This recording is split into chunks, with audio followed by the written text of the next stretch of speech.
All right, over the past several years, we have brought you stories about your children being indoctrinated in their classrooms by far-left professors. Now a new book is setting forth a plan to combat the liberal hijacking of our higher education. David Horowitz, author of the new book, Reforming Our Universities, the Campaign for an Academic Bill of Rights, is offering students the tools to fight for their rights in the classroom when faced with these circumstances.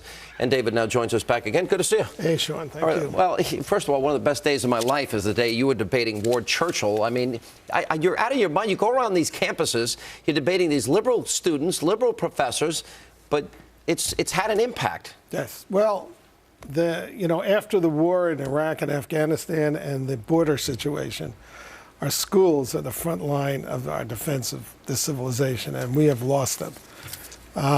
This book that I've just written, Reforming Our Universities, is a history of a 7-year campaign I've conducted to try to stop the indoctrination in our schools. Yeah, well, you started this back in September 2003. That's right. And I was able to, I have changed the rules at 15 major universities that have given students the right not to be indoctrinated for the first time in the history of this country.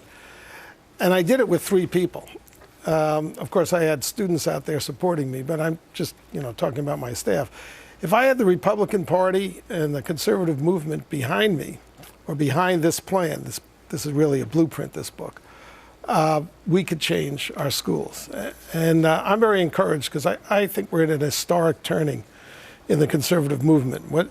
A couple of years ago, if 3 conservatives were walking together, they look at each other and say, "Are we becoming collectivists?" But now there's 500,000 conservatives descend on Washington. That's a big change. I want to give you credit, though, because you've been pushing this academic Bill of Rights. I mean, these kids are they're just sitting there. They're victims of indoctrination. They don't even know it. But you wrote a book about the professor called The Professors, and we featured many of them in order. We did a 5-day segment.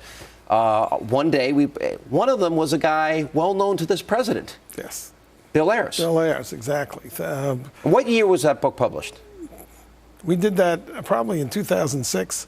Yeah, if I hadn't had the support from you and of course talk radio, I wouldn't have gotten anywhere. That is true. But we need the adults here. Conservatives have enormous leverage over universities. They sit on boards of trustees. They sit on appropriations committees.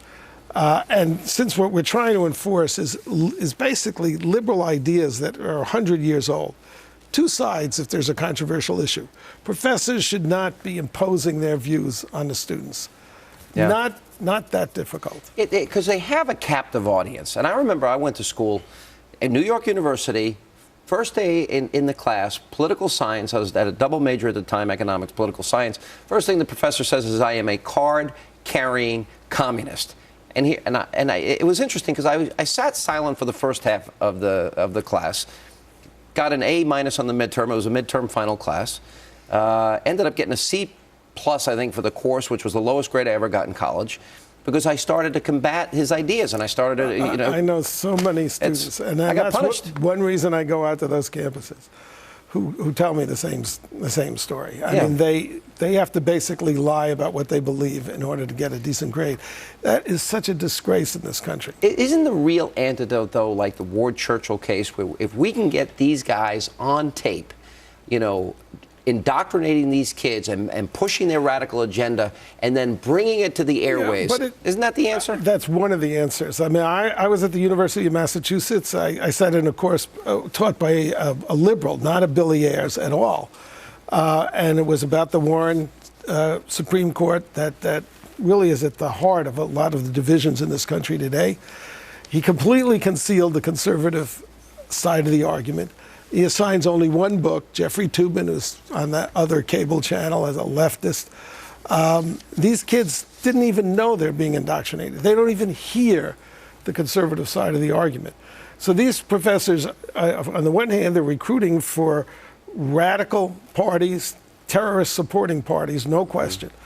But there's a lot of professors out there that are just recruiting for the Democratic Party. How is it possible? And you've shown a lot of courage because you've gone on hundreds of these college campuses and I universities. got a bodyguard. All right, you got a bodyguard, but you're still getting booed. It's a horrifying thing to say in America, isn't it? Right, but you go on a college campus, you give a speech, and you need a bodyguard. Yeah, well, I agree. I think that's pretty sad. But how does a guy like Bill Ayers, guy that's not unrepentant about bombing the Pentagon and being a part of a group bombing the Pentagon, the Capitol, New York City Police Headquarters, how does he get that job?